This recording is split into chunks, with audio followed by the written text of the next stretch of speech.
GN Attari channel subscribe کریں، bell icon کو press کریں اور زور سے کہیے سبحان اللہ۔ ماشاءاللہ کافی یہاں کے علماء، میں تو سب کا خادم ہوں، میری نظامت کی ہے ہمارے مناظر بھائی نے، تو یہ ان کی محبت ہے، انہوں نے میرے بارے میں جو کچھ کہا۔ بھئی میں تو وہ انسان ہوں جس کو یہ بھی نہیں پتا میں جنتی ہوں یا جہنمی۔ صحیح بتا، آپ کو پتا ہے؟ پتا ہے؟ مجھ کو نہیں پتا۔ اور یہ میں نے سیکھا کہاں سے؟ یہ میں نے ذرا کسی الگ ہی انسان سے سیکھی ہے یہ بات، چونکہ استاد آپ کسی کو بھی بنا لیجئے۔ مولا کائنات مولا علی، حضرت سیدنا عمر فاروق اعظم، دو لوگ، ٹھیک ہے، دو نام لے لوں۔ پوری دنیا یہ کلیم کرتی ہے کہ ہم عاشق رسول ہیں، پوری دنیا کہتے نہیں کہتے لوگ ہم عاشق رسول ہیں، مگر ایک ہستی وہ ہے جسے حضور نے خود اپنی زبان سے کہا ہے کہ وہ میرا عاشق ہے، اور وہ بھی اپنے ممبر سے کھڑے ہو کے کہا ہے۔ حضور نے فرمایا اویس قرنی میرا عاشق ہے۔ بولو تو صحیح طرح سبحان اللہ یار، بولو۔ دیکھو آپ نہیں بولو گے تو میں تقریر نہیں کر پاؤں گا۔ ویسے مجھے تعداد وعداد سے فرق نہیں پڑتا ہے، کوئی زیادہ تعداد میری بخشش نہیں کرواتی، بلکہ میں تو یہ سمجھتا ہوں جب کم پبلک دیکھتا ہوں تو میں یہ سمجھتا ہوں میری اوقات تو اتنی بھی نہیں تھی، اور یہ میرا امتحان ہے کہ میں پبلک دیکھ کے تقریر کروں گا یا اللہ کی رحمت کو دیکھ کے تقریر کروں گا۔ ہم تو ایک بندے پہ نظر رکھتے ہیں، اگر ایک آدمی بدل جائے تو بس الحمدللہ ہو گیا کام اپنا۔ اپنے کو سب چیزیں غوث پاک نے ہمیں بچایا ان سب چیزوں سے الحمدللہ۔ بڑے پیر کا کرم، شیخ عبدالقادر جیلانی کا، غوث پاک کا، بڑے پیر کا الحمدللہ۔ میں عرض کر رہا ہوں کیا نام ہے؟ اویس۔ اے بولو تو صحیح ذرا یار، آپ یہاں خوش ہو رہے ہو یہاں فرشتے بھی خوش ہو رہے ہوں گے ان کا نام سن کے۔ بولو کیا نام ہے؟ اویس قرنی۔ حضور نے فرمایا کہ میری امت کے لیے اس سے دعا کروانا، اور یہ کہا کس سے؟ حضرت عمر سے، حضرت علی سے۔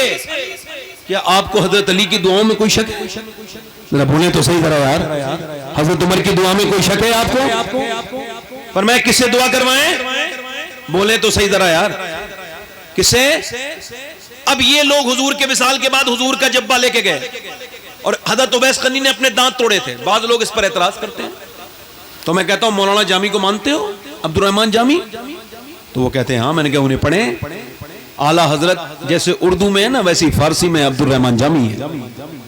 انہوں نے اپنے ایک شعر میں فارسی میں کہا ہے کہ جب اویس قرنی نے اپنے دانت توڑے، کس کی محبت میں؟ حضور کی محبت میں، تو حضور نے انہیں جامہ اپنا بھیجا، تو جامہ رسانید اویس قرنی را۔ سمجھ رہے ہیں؟ تو اویس قرنی وہ جس کے لیے حضور نے فرمایا میری امت کے لیے۔ اب یہ ملے کہاں؟ جہاں پہ حج مکمل ہوتا ہے، عرفات کا میدان۔ لوگ اب حج پہ گئے نا، اگر عرفات میں نہ پہنچ پائے نا آدمی تو حج ہوگا ہی نہیں اس کا۔ وقوف عرفات یہ حج کی شرط ہے، رکن ہے، عرفات میں ٹھہرنا۔ اور یہ کیا کر رہے ہیں؟ عرفات میں جب حضرت علی اور امام حضرت عمر گئے تو یہ نماز پڑھ رہے ہیں۔ کون؟ ذرا دھیان سے سنیے گا، اگر تھوڑا بہت تکبر ہو تو یہاں ہی نکال کے جائیے گا، فقیر بنیے۔ آپ بتائیں نماز کب تک نہیں ہوتی؟ سنیں نکتہ سنیں، نماز تب تک نہیں ہوتی جب تک ناک کی ہڈی، یار ناک کی ہڈی کا کیا مطلب ہے نماز سے؟ کیوں نہیں مطلب ہے؟ مطلب ہے، میرے غوث العظم بولے، فرماتے ہیں ناک کی ہڈی کا مطلب سمجھتے ہو؟ فرماتے جب تک یہ عزت کی علامت ہے نا، جب تک یہ خاک میں نہیں لگتی تب تک سجدہ قبول نہیں ہوتا۔ اس کا مطلب یہ جتنی عاجزی ہوگی اللہ کا قرب بھی اتنا ہی ہوگا، کیونکہ سجدے میں قرب الہی۔ نہیں سمجھے آپ بات؟ نہیں سمجھے؟ سمجھ گئے نا؟ ابھی نماز میں تم جا کے لگا رہے ہو ناک، اور باہر آ کے تم یہ بن گئے وہ بن گئے، ختم۔ اب اویس قرنی کی بات کر رہا ہوں، کوئی ایسے ایسے ویسے آدمی کی بات نہیں کر رہا بھائی۔ حضور نے فرمایا میرے آقا کریم نے کہ اللہ قیامت کے دن فرمائے گا اویس جنت میں چلا جا۔ اویس جب جنت کی طرف چلیں گے اللہ فرمائے گا ٹھہر، اویس ٹھہر جائیں گے، ڈر جائیں گے۔ اللہ فرمائے گا اویس خالی تو مت جا، بلکہ ادھر جتنے بھی جہنمی کھڑے ہیں میرے محبوب کے امتی، ان کی طرف اشارہ کر دے تاکہ میں انہیں بھی جنت میں تیرے ساتھ سبحان اللہ، جن کے بارے میں کتابوں میں موجود ہے ان کی عاجزی بتا رہا ہوں بھائی. ایک صاحب کہہ رہے تھے آپ سیدوں کے اتنی عاجزی کیوں کرتے ہیں؟ میں نے کہا اس کے علاوہ کوئی صورت ہی نہیں بھائی. میں نے کہا آپ سیدوں کے باپ مولا علی کو پڑھیے، کبھی پڑھیے تو صحیح، نہج البلاغہ پڑھیے جو سنیوں نے جس کا ترجمہ کیا ہے. توجہ ہے کہ نہیں؟ ادھر دیکھیں بھائی، ذرا آپ میری طرف دیکھیں. اویس، اچھا اویس قرنی کو یہ رتبہ ملا کیسے؟ اب وہ اللہ فرمائے گا اے اویس تجھے معلوم ہے میں کیوں بھیج رہا ہوں؟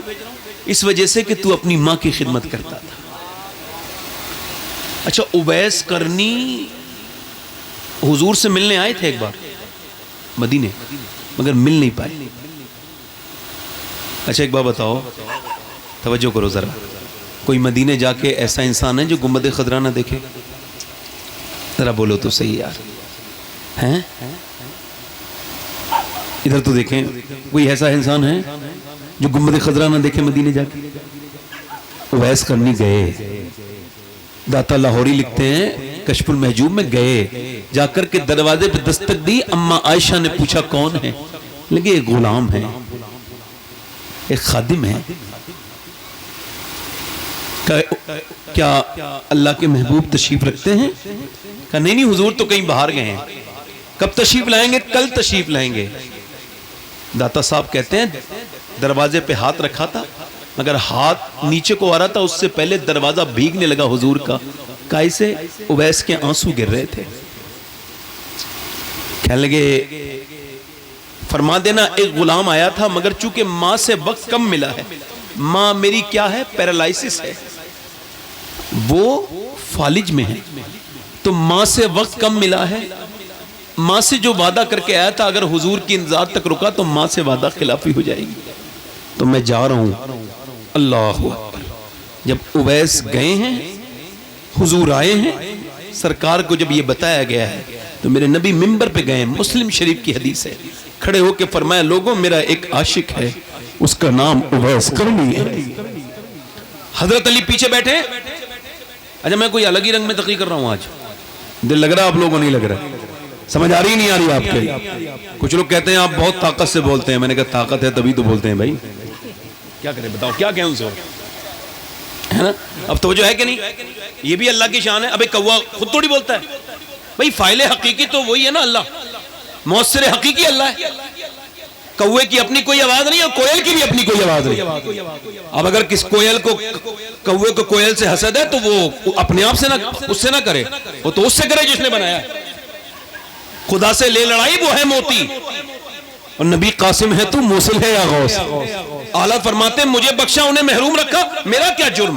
حق فاصل ہے یا غوث. پھر کہتے ہیں ادوب الدین مذہب والے حاسد، تو ہی تنہا کا زور دل ہے یا غوث. سوچیں اعلیٰ حضرت کے اپنے بھی دشمن تھے، غیر بھی دشمن تھے. اور سنو ادھر دیکھو میری بات، مولا علی مولا کائنات کون؟ فرماتے تم نے اگر کوئی کام شروع کیا ہے نا اور تمہارا مخالف نہیں آیا تو فرماتے پھر کام چیک کرو ٹھیک سے ہو نہیں رہا ہے. ہاں فرماتے راستے پہ چلے ہو اور اگر مخالف نہیں آیا راستے پہ تو سمجھو راستہ غلط چل رہے ہو. اگر ٹھیک راستے پہ جاؤ گے تو مخالف، شیخ سعدی کہتے ہیں مخالف اللہ کی نعمتوں میں سے بڑی نعمت ہے. جس کے مخالف نہیں اس کو تو مر جانا چاہیے، وہ دنیا میں کیا کر رہا ہے؟